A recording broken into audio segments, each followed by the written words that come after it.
तो भाई काम तो हमने ही करने हैं ना, किसी मासी शीदा ने तो आके साडे काम करने नहीं।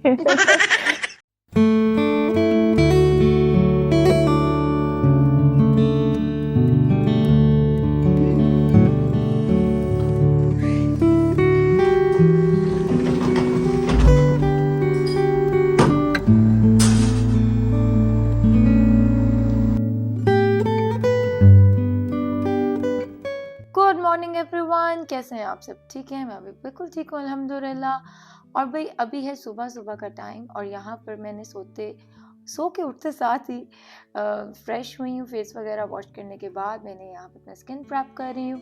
और सुबह सुबह आपकी स्किन प्रेप करना बहुत ज़्यादा ज़रूरी है, उससे आपकी स्किन फ्रेश भी रहती है और हेल्दी भी रहती है।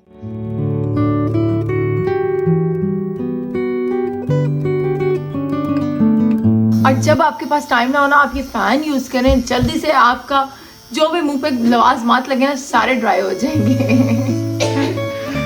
और मेरे लिए जो स्किन प्रेप की मॉर्निंग रूटीन है ना, ये बहुत ज़्यादा इंपॉर्टेंट है। इसके बगैर मेरे दिन का आगाज़ ही नहीं होता और मेरे से बिल्कुल काम भी नहीं होता और मेरा मूड भी बिल्कुल भी फ्रेश नहीं होता सारा दिन। तो आप सबको भी चाहिए कि आप सब सुबह उठते साथ ही इस तरह रेडी हुआ करें। जनाब, मैं रेडी हूँ सुबह के लिए। और सुबह का अगर ऐसा आपका आगाज़ हो ना, आप अपने आप को फ्रेश कर लें, सर मुँह ठीक कर लें, तो सारा दिन आपका ठीक गुजरता है और आप में एनर्जी रहती है। और मैंने कोई फाउंडेशन कुछ यूज़ नहीं किया, जस्ट लिप टिंट यूज़ किया है और बाकी मैंने स्किन को प्रेप किया था सारे दिन के लिए। अगर आप चाहते हैं कि मैं आपको ये बताऊं कि मैंने क्या क्या यूज़ किया है तो मुझे कमेंट सेक्शन में ज़रूर बताएं, फिर इंशाल्लाह मैं नेक्स्ट वीडियो में वो भी शेयर कर दूंगी आपके साथ। तो चलें चलते हैं और आज के दिन का आगाज़ करते हैं।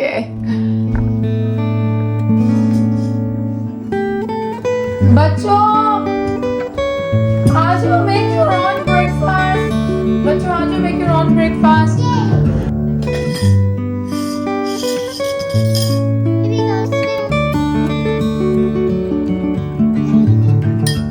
और यहाँ पे भी मैंने बच्चों के लिए टेबल पर ब्रेकफास्ट रख दिया था और इन्हें खुद है शौक बनाने का, तो मैंने सीरियल, फ्रूट्स और योगर्ट वगैरह चीज़ें रख दी हैं और अब ये खुद ही बना रहे हैं और इन्हें बड़ा मज़ा आता है काम करने का।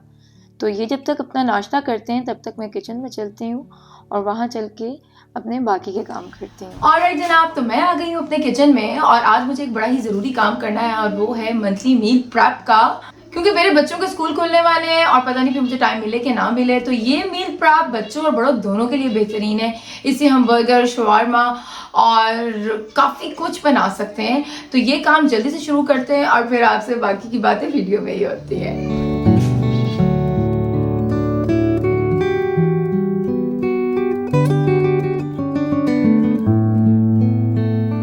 अच्छा, आज का जो मंथली मील प्रेप है वो मैं बोनलेस चिकन से ही रेडी करूँगी। मेरे पास यहाँ पे एक बड़े साइज़ का ब्रेस्ट फिले का पैक पड़ा हुआ था, तो बस फिर मैं उसको वॉश करूँगी, उसके बाद उसकी कटिंग करूँगी।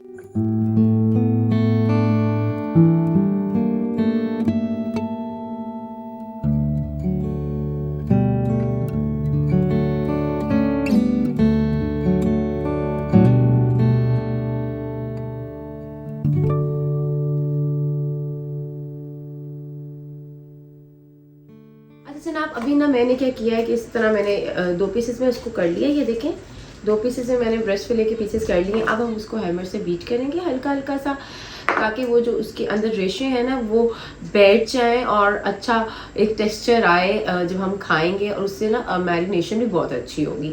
तो चलें फिर ये वाला काम करते हैं, मतलब यूं काम होगा।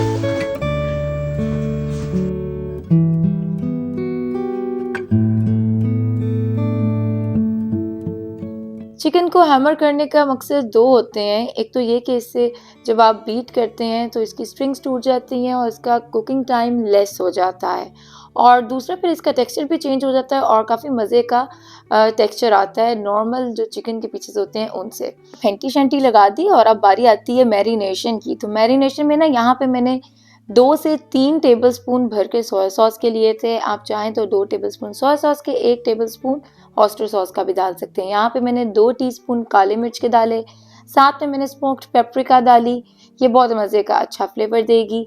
इसके अलावा यहाँ पे मैंने रेड चिली पाउडर भी 1 टीस्पून डाल दिया था और उसके बाद मैंने हस्बे ज़ायका नमक डाल दिया और उसके साथ ही मैंने इसमें चिकन पाउडर भी एक टीस्पून ऐड कर दिया। साथ में मैंने गार्लिक पाउडर भी 1 टेबलस्पून ऐड किया था, मतलब 2 टीस्पून 1 टेबलस्पून हो गया। तो ये मैंने ऐड कर दिया। ये मेरी मैरिनेशन बड़ी मज़ेदार सी रेडी हो गई। इसी मैरिनेशन को मैं दोनों चीज़ों में यूज़ करूँगी, वो मैं आगे जाके आपको बताती हूँ कि कौन सी चीज़ें हैं। और बस फिर इस सारी मैरिनेशन को इस सारे चिकन के ऊपर हम डाल देंगे और फिर इसको अच्छी तरह मैरिनेट करके 30 मिनट्स के लिए रख देंगे। आप चाहें तो इस मैरिनेशन को 30 मिनट से ज़्यादा भी लगा के रख सकते हैं, चाहे तो ओवरनाइट भी इसको रख सकते हैं और मज़े का फ्लेवर हो जाएगा। लेकिन मैंने नहीं लगाया क्योंकि मुझे फ्रीज़ करना था, तो मैंने कहा ये खुद ही बाद में मैरिनेट हो जाएगा। तो मेरे लिए 30 मिनट्स ही काफ़ी थे।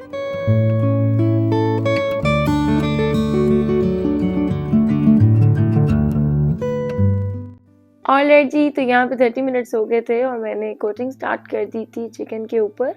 तो यहाँ पे मैंने एक तरफ लिया था प्लेन फ्लावर मैदा, उसके अंदर थोड़ा सा सॉल्ट डाला था और बस थोड़ा सा गार्लिक पाउडर डाला था, साथ में हल्की सी पेपरिका पाउडर डाला था। और फिर दूसरी तरफ मैंने लिए थे एग्स, उसमें मैंने डाला था 2 एग्स लिए थे।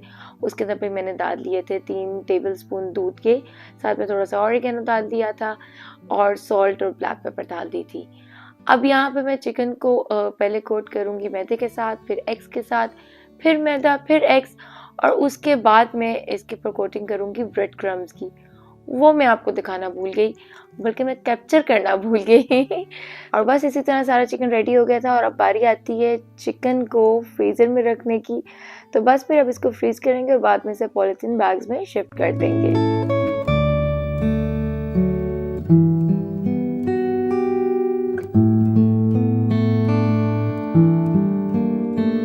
अच्छा, यहाँ पे अभी मैं डिशवॉशर को अनलोड कर रही हूँ क्योंकि मुझे था कि काम कर रही हूँ साथ साथ गन मचेगा, तो इससे पहले कि गन मचे डिशवॉशर खाली हो और उसमें साथ साथ हम बर्तन रखते जाएं। और किचन का मामला कुछ इस तरह है कि आप खाना पकाएं या ना पकाएं, 2 टाइम की सफाई तो लाजमी है। तो बस मुझे यही होता है कि साथ साथ काम सिमट जाए, वरना बहुत बुरा हाल हो जाता है, लाइनें बर्तनों की लग जाए, ये मुझे बिल्कुल पसंद नहीं है। तो भाई काम तो हमने ही करने हैं ना, किसी मासी शीदा ने तो आके साढ़े काम करने नहीं। अच्छा खैर, यहाँ पे अब बारी आती है नेक्स्ट चिकन को रेडी करने की, नेक्स्ट मैरिनेशन को। तो यहाँ पे ये जो चिकन मेरे पास पड़ा हुआ है, ये वही वाली मैरिनेशन है जो मैंने जिसके ऊपर कोटिंग की थी फ्राइड चिकन की। और अब यहाँ पे मैं इसका बनाऊंगी डूरम कबाब और ये बड़ा मज़े का बनता है। सेम मैरिनेशन है और इसको बस मैं इस तरह लगाती जाऊंगी फटाफट से। और मैंने इसके नीचे क्लिंग शीट रख ली थी। अब आप देखते जाएं और आपको खुद ही समझ आ जाएगी कि मैं कर क्या रही हूँ।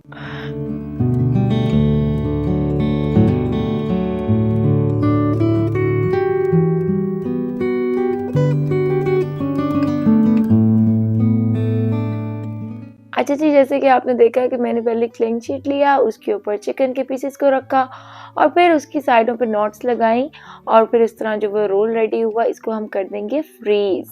और फ्रीज़ करने के बाद हम इसका क्या करेंगे, तो ये मैं फिर आपको बाद में बताऊंगी। आप यकीन जाने, ये इस कदर डिफरेंट और मज़ेदार किस्म की चीज़ रेडी होती है ना कि आप कहेंगे भाई इरम क्या हमें रेसिपी बता दी है।